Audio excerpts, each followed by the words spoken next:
Hello and welcome to CIO Talk Radio. To learn more about the show, please visit ciotalkradio.com. And as always, we invite you to join the discussion on Twitter, hashtag CTR Live, and look for this show as hashtag leadership.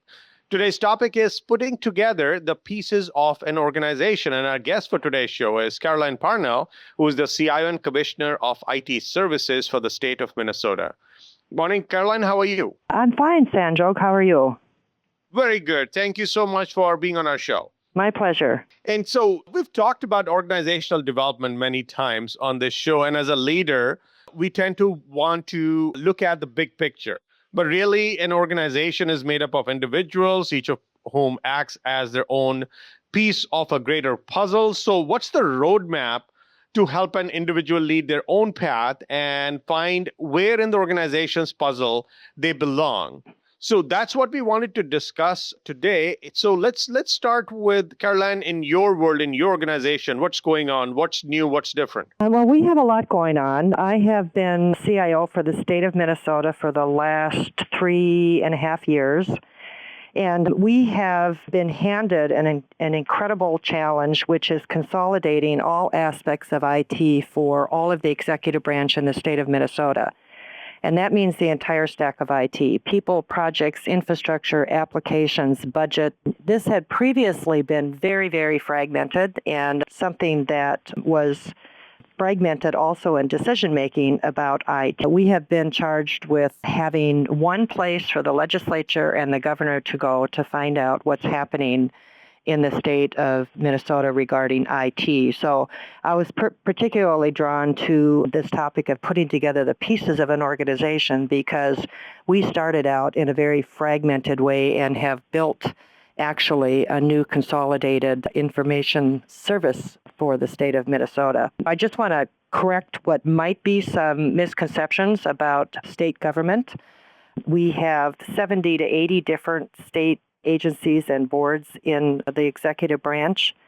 A lot of people think that state government is kind of stodgy, doesn't have much or any of the latest and greatest technology, and that is a misconception. We manage about 2,500 applications. Many of them are so mission critical that if they're down for 24 hours or more, there's significant risk to the public welfare or public safety. So we sometimes, when we're building our systems, have to have the latest and the greatest. Now, that doesn't mean we don't have a lot of old legacy systems. We really do, and we really value the people who support those legacy systems, but we also need the latest and greatest skill sets to keep up with the turnover of technology that we all in IT organizations manage. The other misconception is that state government is not or cannot be innovative. We are very intent on being innovative, particularly in ways that we can serve Minnesota citizens better. So we are now a central IT organization. We have a budget of about $480 million per year and about 2,200 employees. So we had the challenge of pulling together all of these different resources. Nobody had ever measured IT in the state of Minnesota before. Nobody really knew how many IT employees there were. So we have, as you can imagine, been very, very busy over the last 2.5 years pulling all of this IT organization together. So with your changes or the transformation that you're bringing about, you saw from a distance initially to say, oh, we have so many fragments, let's consolidate. And in order for you to consolidate, some cleaning will be done, and which could mean people, process, and technology. And not, when I say cleaning, not with respect to people being let go. Maybe you would repurpose the resources that you may have. However, when we look at the organization as a whole, would you look at people upwards, or would you go business organization downwards, and whatever is the casualty of war, so be it? Well, first of all, I want to say this IT consolidation was not my idea. It was a law that was passed, and all the business and IT were charged with making sure that this law was carried out. It's a fine point, but it's an important one. When we started down this path, we did not, as I say, even know how many IT employees there were in the state. Some of that was a factor of IT classifications in general, maybe paying a little bit higher, so people threw people into those classifications whether or not they were doing IT work. Other people were doing IT work and they didn't necessarily have an IT classification. So we had to go through an entire inventory, not only of the IT systems that were in place, but of the IT people.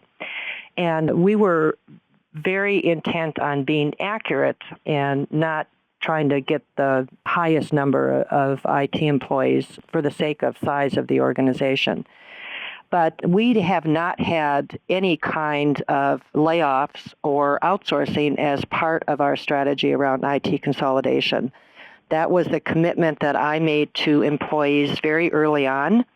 It's probably important to note that when this law was actually passed, it was passed after a 3-week state shutdown. And the people who really suffered during that 3 weeks were state employees who were out of work for that amount of time. This particular law was passed in the last weekend of that shutdown. So people showed up to work and all of a sudden they were told we were going to consolidate all of IT. They were fearful, they were concerned. There had been a fair amount of conversation around this that did imply that there would be a lot of layoffs and a lot of outsourcing. So we had to sort of start communicating with them immediately and manage that fear and manage that change in a way that didn't mean that we were going to lose a lot of really, really important skill sets in the state of Minnesota. So we have been very intentional in our framework for IT consolidation, very inclusive and very, very communicative with not only business, but primarily with our employees. And we've actually tapped their brain trust in figuring out how we're going to go about doing this. How snugly would you say this puzzle that you have, which is nothing else but a set of competencies and the number and count of human resources who are essentially building up your IT organization? And what was the shape of that puzzle before what you tried to do for the government versus now? So what was the current or the past state, and what's the current, and where you're taking it for them to all along be snugly fitting, which is very well aligned with the strategy as well? Is that all happening at the same time, or it is phased? Well, I would say to some extent it's very phased. Our original approach, because this was handed to us and we really didn't know if it was going to happen, we had sort of thought about it, but we didn't have any, or I didn't have any specific plans. But I did have a framework in mind. And that was, let's keep everybody exactly where they are while we sort out how we're going to do this IT consolidation. So we had people distributed throughout state government sitting in the agencies that they supported, and yet we had to build a new identity of an organization, and they had to report into this new organization as opposed to the agency that they had maybe been sitting in for 20 years or 5 years or whatever. So we very intentionally kept everybody where they were, started defining MNIT. We changed actually the name. We had a new name for this new organization, and started defining all of us as a team. Now, the advantage in that was that I did not have to go down the path of changing a culture. That can be very, very difficult. What I told everyone is we are actually building a new culture.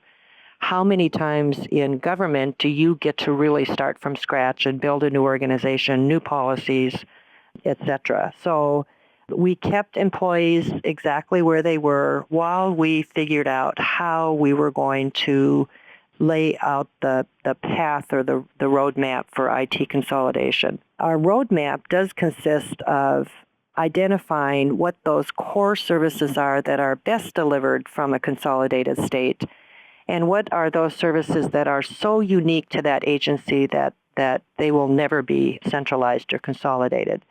And remember, when we talk about 70 or 80 plus boards and agencies, those are like actually separate lines of business within state government.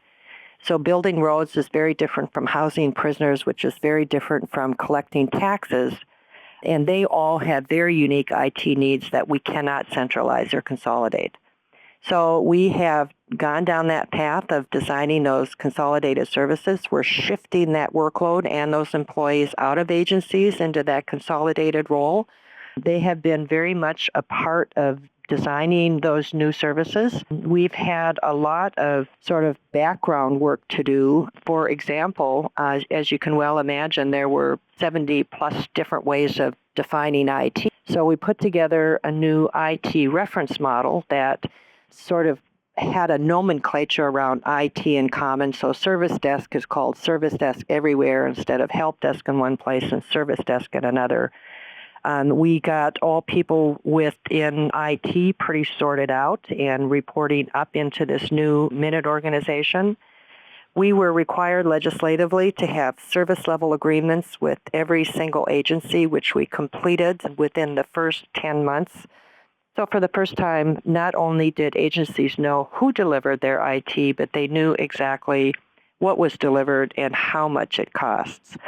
All of this was built around a master plan that we had from listening sessions with business, a strategic plan that came out of listening sessions with employees, and a tactical plan that really defines what those changes mean to employees as we shift that workload for those consolidated services to a centralized model. Now, when you mentioned, actually, we'll take a quick break, but when we come back, would like to understand that how much of this was collaborative in terms of what we are going to change, how we will redefine the culture, because there's an age-old saying that if you take care of your employees, they take care of you.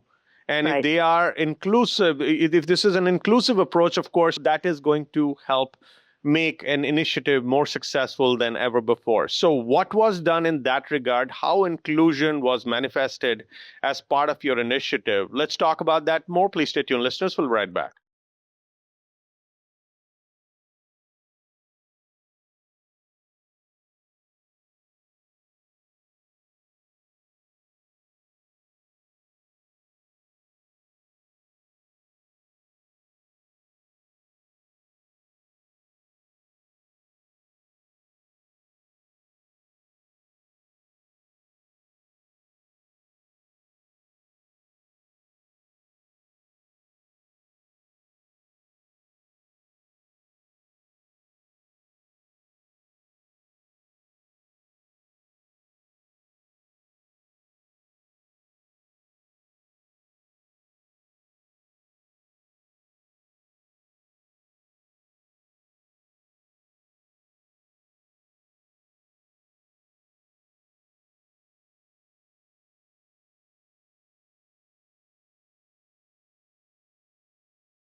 Welcome back. So, Caroline, when you are going about this initiative or when you started, and right now I'm assuming you're still going through that journey, how inclusive has this approach been, starting from drawing on a white sheet of paper to tweaking what's working, what's not working by getting direct input from the people who are in the trenches versus working in the ivory tower? Well, we have, I feel, been very, very inclusive and collaborative in how we go about this. As I mentioned earlier, we did have a framework, but that framework was designed to be very employee-oriented.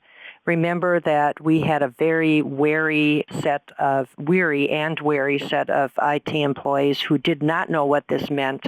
They didn't know me from Adam.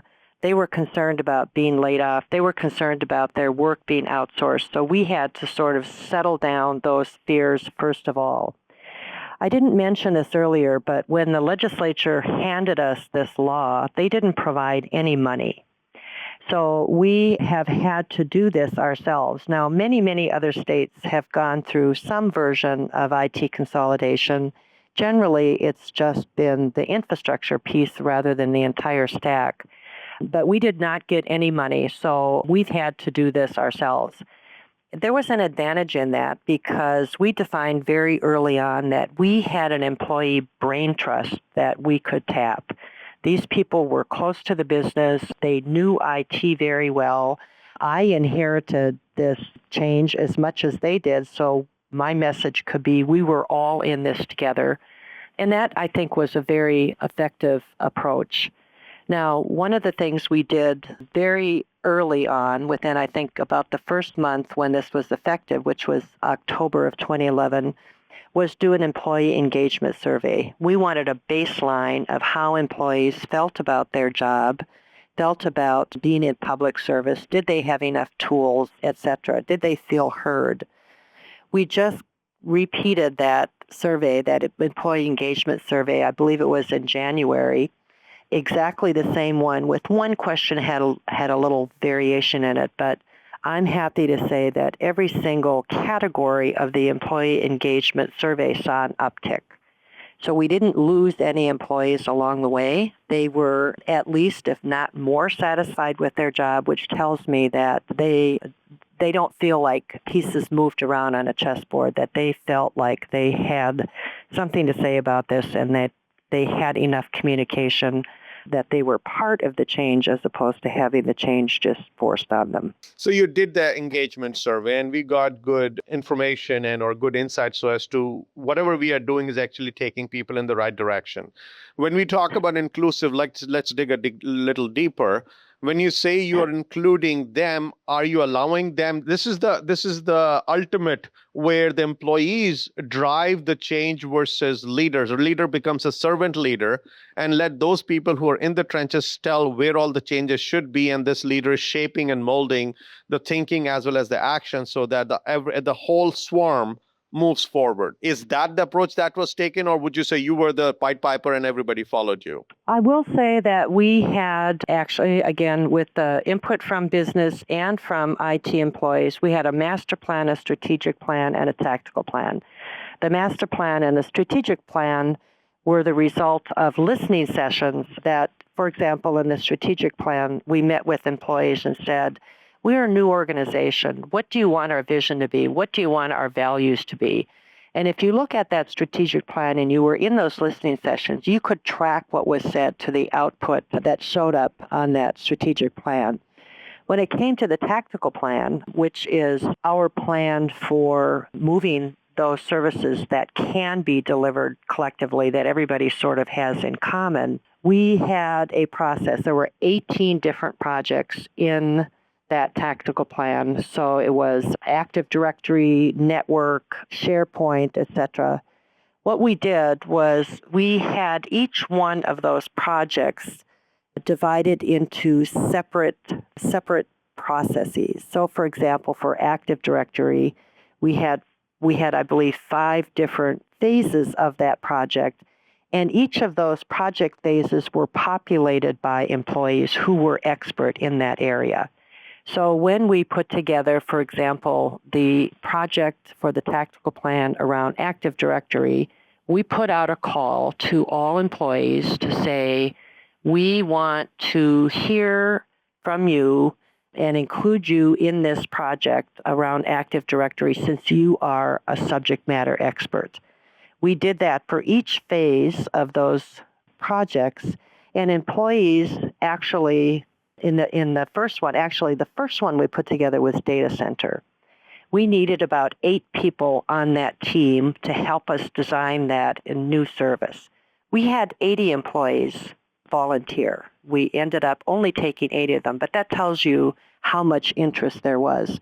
And the benefit was we could actually tell employees, you're our brain trust here, and we are going to tap you for how to best do this IT consolidation. In my mind, that was we had a sort of roadmap, but they filled in the gaps and I believe felt very much a part of the process. When you have a tightly knit organization and where relationship is the core of how people work, then they are very open. They're honest, including with the leader. Did you, as part of your journey, get approached by many of such folks who have seen you as approachable leader and someone who's going to listen and incorporate the changes with some constructive feedback along the way so that we are in it together? That sense of team prevailed. I certainly hope so. That might be a better question for employees who are more of a judge of that probably than I am.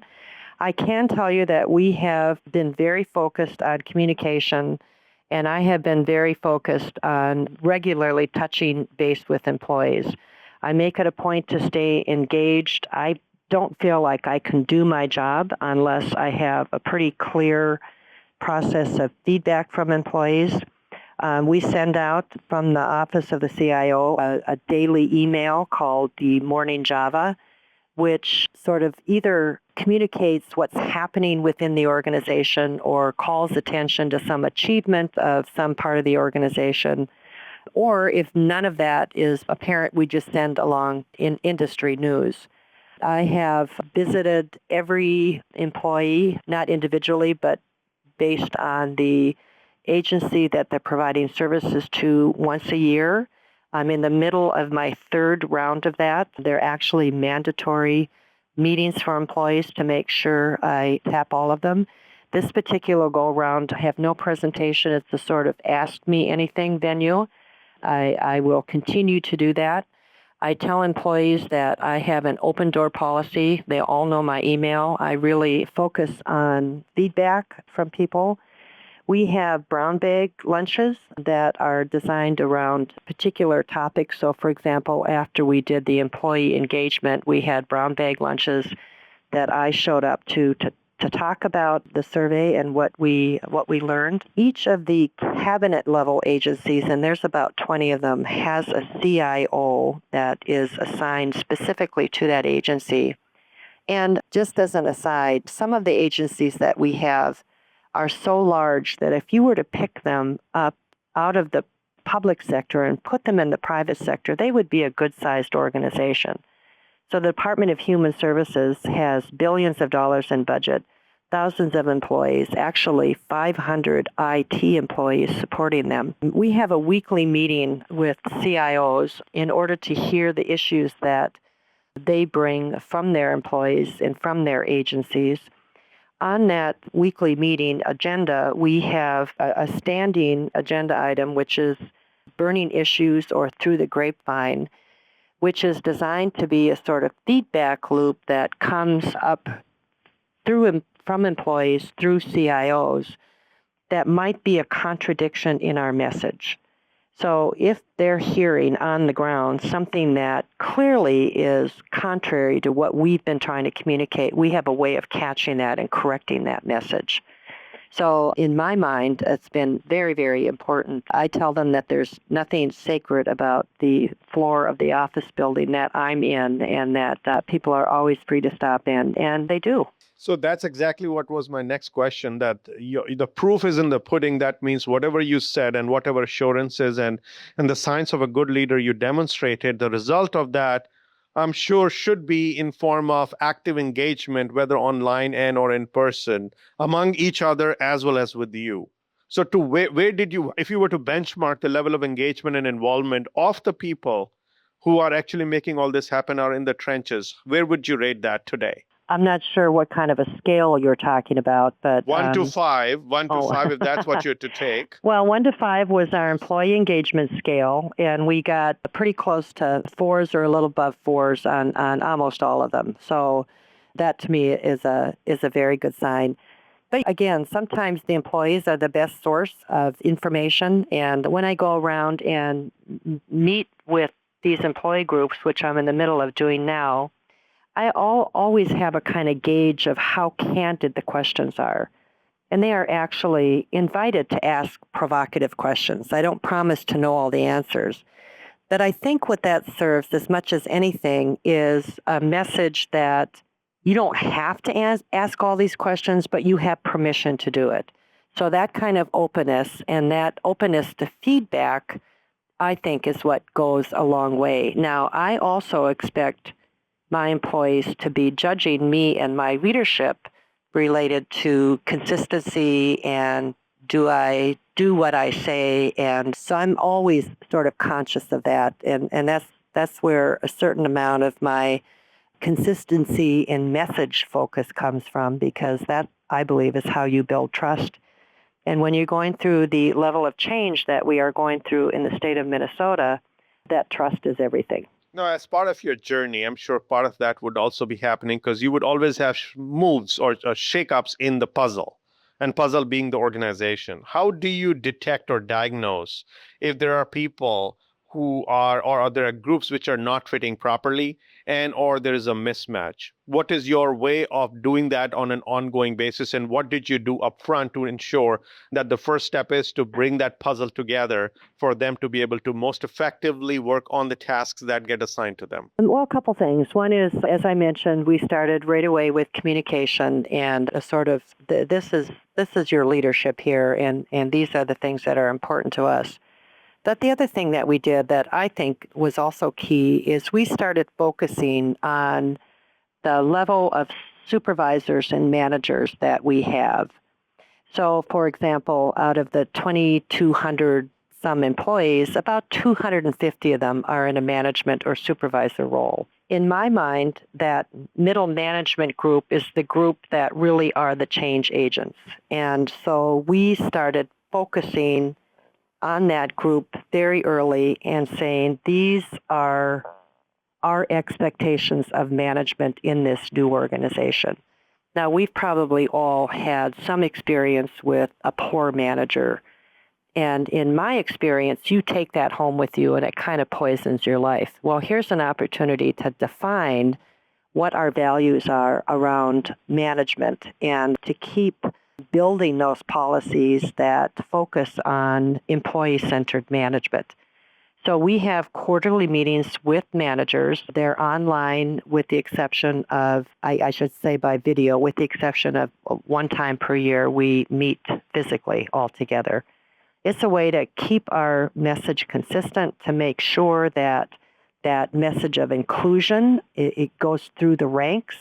I can say only so much, but the real measure of how a person is managed is with their direct manager or supervisor. So that, I believe, has been an important part of our strategy and will continue to be. Let's take a quick break, listeners. We'll be right back. And Caroline, let's explore the potential gaps that might have gotten created when you went about the journey, did your engagement survey, try to align people and yourself towards that end goal. But there would be a few people who may not say anything, would just come along, but may not be fully charged up. And unknowingly, we are getting one or two pieces of the puzzle getting loose. How do we detect that proactively? And how do we make sure that that particular loose piece of the puzzle issue is not getting out of hand? Because then otherwise you're jeopardizing the whole initiative from quality standpoint. Please stay tuned, listeners. We'll be right back.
So, Caroline, we know that you've done a fantastic job of taking the whole organization through this journey, and you also mentioned that there was not any attrition or any loss of jobs, etc.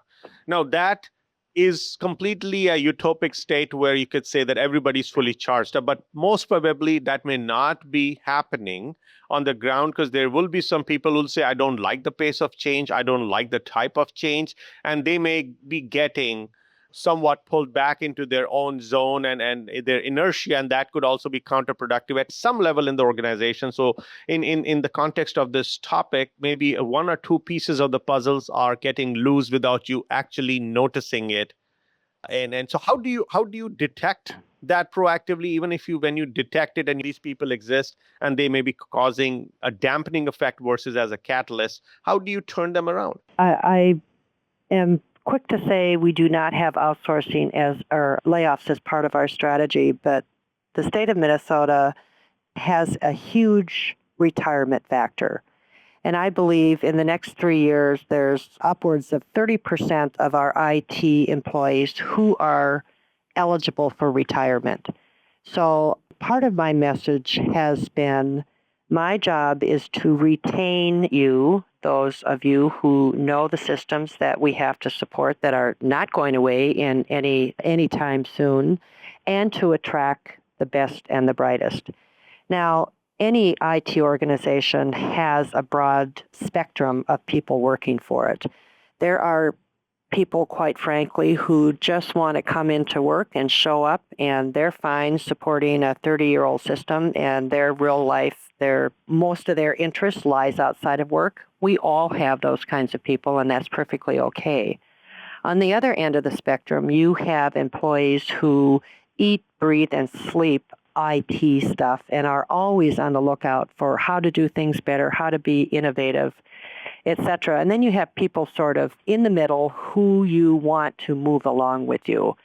So I'm pretty open about sort of that categorization of employees, and I believe that the feedback loop that we have in place and the frequent contact that I have and my executive team has with employees allows for that feedback. In addition, CIOs kind of are on the lookout with their employees on what issues might be coming up. And quite frankly, we will lose some people. That's just the nature of IT. We are not always competitive in state government with our salaries, although we are getting better and better about that. But the other thing that we've done in MNIT is to launch an innovation program. And that innovation program has a couple of purposes. One purpose is to focus from an enterprise level on how we can better provide services to Minnesota citizens. We had little pockets of it here and there. There were some fishing and park mobile apps in the Department of Natural Resources. There was some health applications from the Department of Health, but we didn't have a focused approach to an enterprise innovative set of services. The second purpose for an innovation program was to tap those employees who are really interested in that. And in fact, we have virtual teams that we pull together from across the agency, from all the different agencies that they're serving, and we put them on these virtual teams that work on projects that we have set up as challenges that have been proposed by employees. So we are in the process, I believe, of not only having a new organization that people prefer to work for, but one that challenges those people that want to be challenged and yet recognize that that's not every single employee. Now, we do have high standards, and that's one of the reasons that we have focused on managers and supervisors. They have got to have a consistency in standards regarding what we expect from employees. I do have to throw in here that there's also a history, at least in Minnesota, of a misperception around state employees.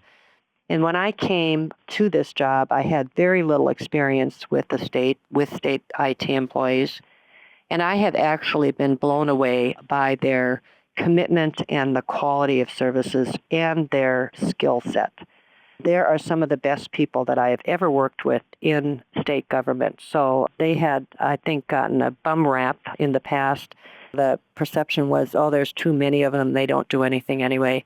That is just absolutely so not the case.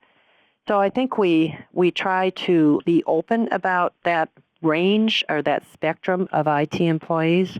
Again, the reason we have our burning issues agenda item is to hear about these things that might be happening on the ground and to, if necessary, touch base with employees and learn a little bit more about what their concerns are so that we can either remedy them or give a clear message that, no, this is unlikely to change and this is the direction that we're going. You, in a previous response to a question, mentioned that there are two camps. One is where people would want to just support a 30-year-old system. So are you okay with that mediocrity and or inertia when you are trying to move the ship onto a totally different pace and or direction? I don't consider that inertia or anybody who's stuck. Those systems are old. We are actively, in fact, last year we got about $50 million in investment money for replacing some of those old systems. Some of those old systems are mission critical. So I don't consider it a bad thing that that's what they want to do. I don't consider that inertia at all. I appreciate the fact that they have stayed on and that they know as much as they do about the system. Our challenge there is to make sure that we have more than one person familiar with support of that system. So I guess I don't see that as inertia. That is part of the sort of age of systems that we have to support that is going to take time to replace and repurpose. So would you say that there would be areas in which you were trying to make a change? Yeah, so I get your point where these systems are critical, but would you say because of the state department that it is or state government, and you're trying to run IT for them and letting go of people or transitioning people out is not the easiest of the tasks. Are there places where you would have had to make a conscious choice to say, I'm going to pick my battles versus trying to boil the ocean? Absolutely. We've had a dual track of not only bringing employees along with us, because quite frankly, we're in a pretty good market in Minneapolis and St. Paul in the IT world right now. There's a lot of competition for IT employees. So again, one of my jobs is to hang on to people. But also, we have had to bring along all of the business units and all of the business people who in the and of themselves were unhappy with this change.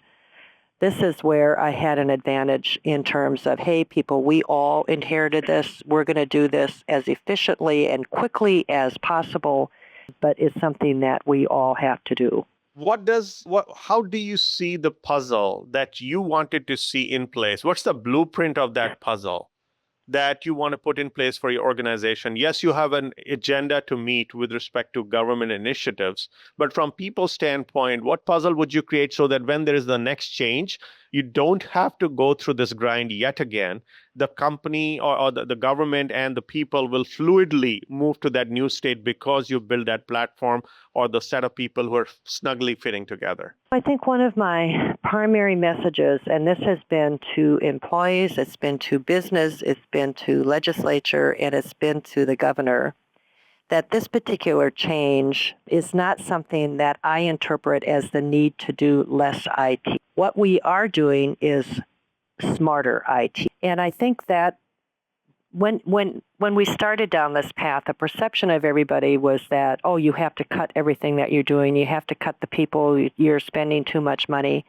When we actually, and in fact, I negotiated with the legislative authors to pull out any of those expectations around saving money or laying off people or outsourcing services. I said, what, I may come back to you and ask for more money because nobody's really looked at what's happening in the world of IT in the state. And in fact, that's actually what happened the next year. We went back to the legislature and said, the state of Minnesota has been underinvesting in IT. There are a lot of efficiencies we can find. In fact, in the first year, we logged about almost $20 million in savings, and that was hardly trying. That was largely through procurement and rolling up all of the fragmented contracts that we had into more enterprise contracts with all kinds of discounts based on volume, for example. So we have not had to meet a lot of expectations around cutting costs or cutting people, but I have promised efficiencies, and there are ways to get to those efficiencies. We have been very intent on consistently reporting our progress in any number of ways and benchmarks. But my overriding message has been, I'm not here to give you less IT. I'm here to give you IT in a smarter way, and that means efficiencies. It also means, given the retirement factor in the state of Minnesota that I spoke to earlier, we may only have to replace 2 people that are retiring with 1 person. That's something that we're balancing literally on a kind of weekly basis. So a lot of it has to do with how you message it, and people have been open to that message, and it makes sense to them if we're handed, well, first of all, let me say that this change is a multi-year change. We are at the point now where the sort of rubber is hitting the road. It's going to mean daily changes for some employees in their reporting relationships. But overall, I think the fact that we have managed this change so openly paves the way for further change down the road. Now, a good leader is supposed to build an organization which outlasts themselves. So for that, you need to have a good cabinet, a set of lieutenants who, at least one or more of them, would start getting prepared to take your position as you move on, doing bigger and better things. So when you started building this puzzle and started looking at this organization from the ground up, what was the mindset or what is the strategy that you've utilized so that once you built it, let it not be just dependent on Caroline being there for forever for it to work the way you expect it to work for going forward. And but you before you get onto this, please, listeners, stay tuned. We'll be right back and explore.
Welcome back. So, Caroline, how about your lieutenants and the cabinet so that they are trained? You go to your 2 weeks vacation to Hawaii in due course, and still the culture is retained, good high quality employee morale is retained, and also you got a strong puzzle which is resilient that is retained. Well, Sanjog, that's a really relevant question for state government. My position is appointed by the governor.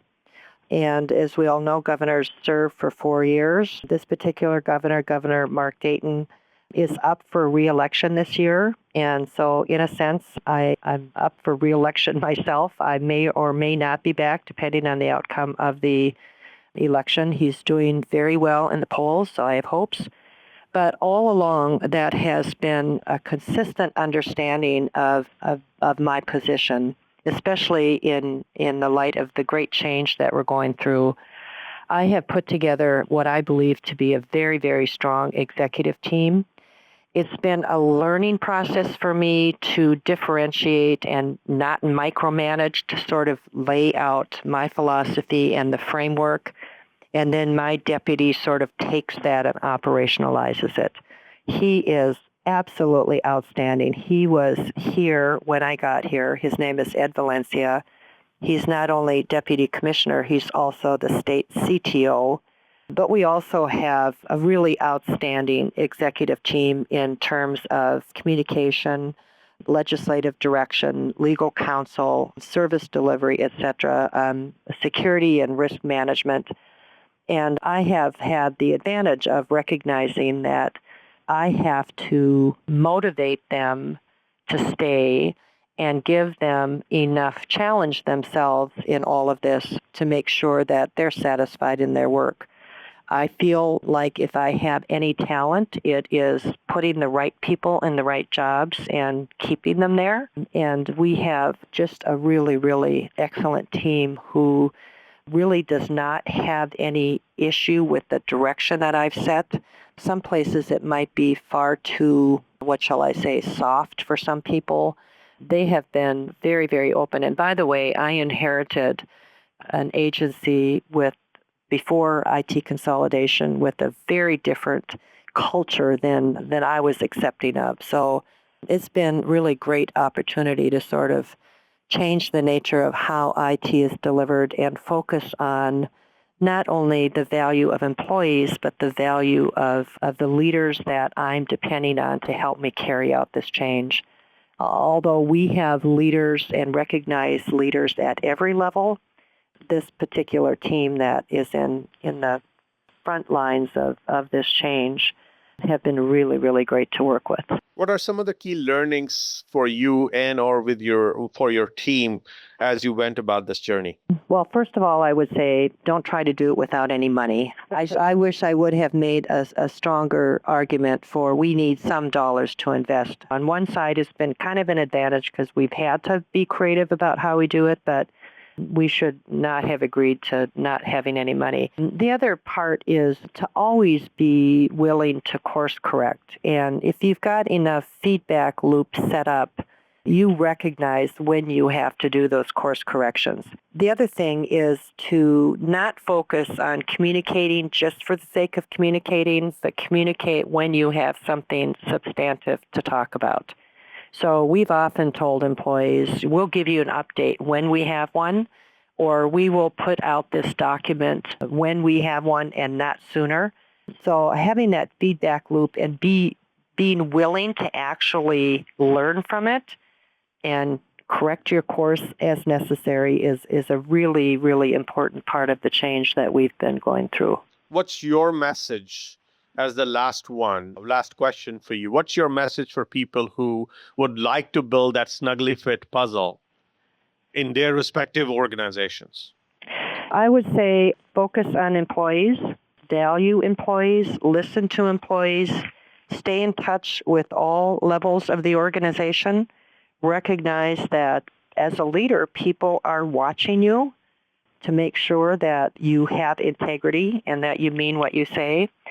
And lastly, don't put off the tough questions.